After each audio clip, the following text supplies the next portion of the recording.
बच्चे अनाथ हो गए, उनको पढ़ाने लिखाने वाला को कुख्यात आप बोलते हैं। आप देखिए कोई सरकार, कोई विधायक, कोई नेता मंत्री क्या एक बच्चा को भी फ्री में पढ़ा रहा है? यह है कि उनको इनकाउंटर किया गया, वो पुलिस का राइफल छीन के भागने का प्रयास कर रहे, तो एक भी गोली उन पुलिस वालों को क्यों नहीं लगा? ये जांच की विषय नहीं है। और अगर वो भागेगा तो पीठ पीछे होगा, पीठ में गोली लगना चाहिए, छाती पे गोली क्यों लगता है?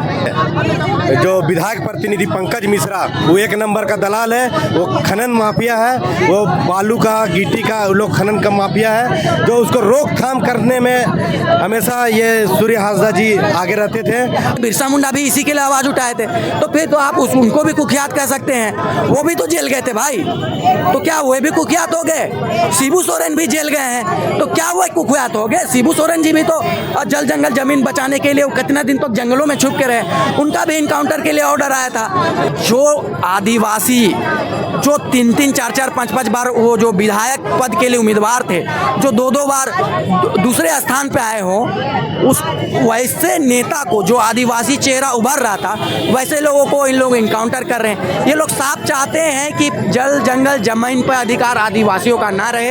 ये सरासर ये चाहते हैं कि गैर बाहरी आके यहाँ पे राज करे।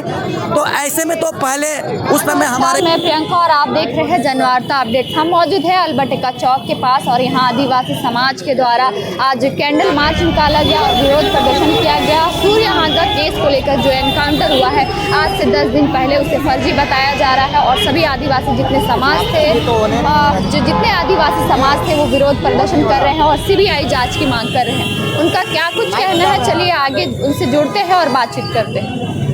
समाज सेवी राकेश बड़ाइक हमारे बीच मौजूद है। आज कैंडल मार्च निकाले हैं और सीबीआई जांच की मांग कर रहे हैं सूर्य हांसदा एनकाउंटर को लेकर, क्या कहेंगे? जी बिल्कुल, जिस तरीका से अभी हाल फिलहाल में आदिवासियों पे जो अत्याचार हो रहा है, आदिवासियों की जल जंगल जमीन छीने जा रहे हैं, अब उसको बचाने के लिए कोई खड़ा हो रहा है तो उसको गोली मार दिया जा रहा है। आप कैसे कह सकते हैं कि वो कुख्यात हैं? किस आधार पे कह सकते हैं? कुख्यात इंसान क्या 350-300 बच्चा को, जो अनाथ बच्चे हैं, उनको पढ़ाएगा? बिल्कुल नहीं पढ़ाएगा। क्या कुख्यात इंसान डीसी के पास आवेदन देगा? अगर वो कुख्यात होता तो उसके खिलाफ आवेदन नहीं, उसको जाके माथे पे गोली मार के आता। लेकिन वो न्याय प्रेमी थे, इसलिए उन्होंने आवेदन दिया। उनसे वहाँ के जो पहाड़ व्यापारी, कोयला खनन व्यापारी, ये लोग उनसे डरते थे, इस वजह से उनको रास्ते से हटाना चाहते थे। इस वजह से उन्होंने प्रशासन का सहायता लेके इस तरह से किया होगा। ये नहीं तो जिस तरीका से ये कह रही है कि उनको इनकाउंटर किया गया, वो पुलिस का राइफल छीन के भागने का प्रयास कर रहे, तो एक भी गोली उन पुलिस वालों को क्यों नहीं लगा? ये जांच की विषय नहीं है। और अगर वो भागेगा तो पीठ पीछे होगा, पीठ में गोली लगना चाहिए, छाती पे गोली क्यों लगता है? इन लोगों के द्वारा, देखिए सूर्य हांसदा भी चालाक थे, जान रहे थे कि उनका ये जबरदस्ती किया गया है। जिस तरीका से उनके शरीर में जो जलने का मार्क है, बर्न मार्क, वो साफ दिखाई देता। छोटा बच्चा बोलेगा कि इसको जला के मारा गया है, तो ये जो जलन वहाँ पर उसका फोटो में दिखाई दे रहा, तस्वीर में दिखाई दे रहा है, साफ पता चल रहा है कि टॉर्चर से इनकी मौत हुई है। और उस टॉर्चर की मौत हुई है, उस बात को छुपाने के लिए गोड्डा पुलिस के द्वारा एक इनकाउंटर का एक स्क्रिप्ट रचा गया। और ये स्क्रिप्ट पूरा मतलब नया नहीं है, ये जय भीम से उठाया गया है। जय भीम में जिस तरीका से अब देखिए कि एक आदिवासी को ले जाया जाता है कस्टडी में, जांच पड़ताल किया जाता है, उसको टॉर्चर किया जाता है, और जब मौत उसका हो जाता है तो उसको वहाँ से भगोड़ा घोषित कर दिया जाता है कि वो यहाँ से निकल गया था। तो यहाँ पे इनको भगोड़ा तो घोषित नहीं कर सकता था क्योंकि टॉर्चर में मर गया था, तो इस वजह से इन्होंने इसको इनकाउंटर का नाम दे दिया।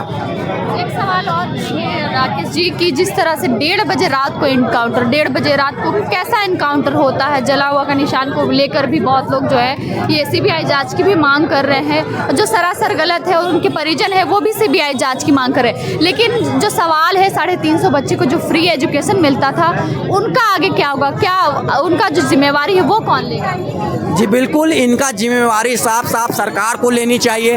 अब वो मतलब पूरा बच्चे अनाथ हो गए, उनको पढ़ाने लिखाने वाला को कुख्यात आप बोलते हैं। आप देखिए कोई सरकार, कोई विधायक, कोई नेता मंत्री क्या एक बच्चा को भी फ्री में पढ़ा रहा है?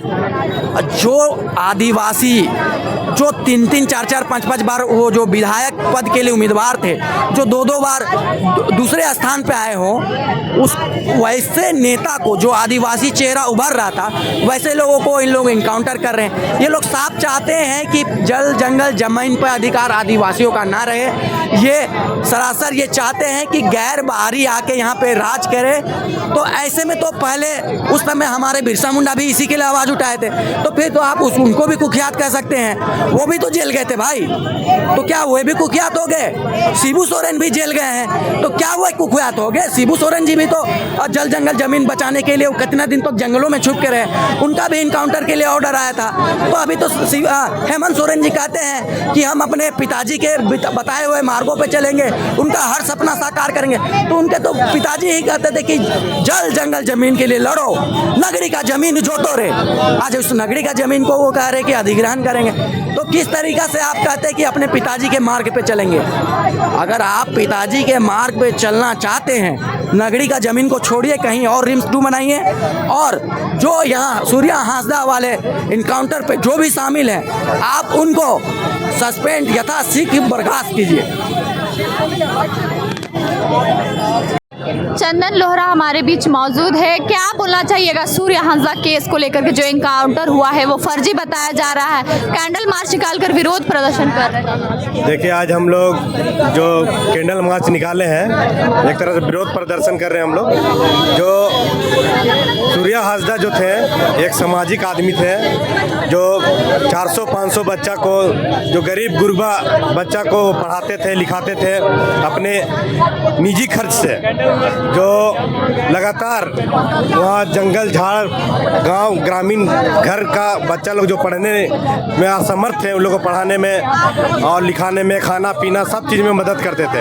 आज उसको बेरहमी से उसको हत्या कर दिया गया और उसको फर्जी इनकाउंटर बताया जा रहा है। उनका बॉडी हम देखें सोशल मीडिया के माध्यम से पूरा जला हुआ है, हर तरफ जला हुआ है। अगर इनकाउंटर होता है तो पीठ में गोली मारता, पर उसका पेट में एक जगह गोली का निशान देखे हम, और सब जगह जला हुआ निशान देखे। ये हेमंत सोरेन और उसका जो प्रतिनिधि है, जो विधायक प्रतिनिधि पंकज मिश्रा, वो एक नंबर का दलाल है। वो खनन माफिया है, वो बालू का, गिट्टी का, वो लोग खनन का माफिया है, जो उसको रोकथाम करने में हमेशा ये सूर्य हांसदा जी आगे रहते थे और अपना डिमांड उसका सिर्फ यही रहता था। हम सोशल मीडिया के माध्यम से देखें कि स्कूल होना चाहिए, हॉस्पिटल होना चाहिए, अच्छे स्कूल हॉस्पिटल डिमांड हमेशा किया करता था। जबकि 3-3 बार चुनाव लड़ चुका है, उसको कुख्यात अपराधी बता करके उसे मौत का घाट उतारने का काम किया है। और वो रील्स वाला डीएसपी, एसपी, ये लोग सब मिलकर पंकज मिश्रा का सच्चाई को छिपाने के लिए उसका इनकाउंटर बताया जा रहा है। हम लोग मांग करते हैं केंद्र सरकार से, झारखंड सरकार से कि इसका सीबीआई जांच हो और दूध का दूध, पानी का पानी हो जाए।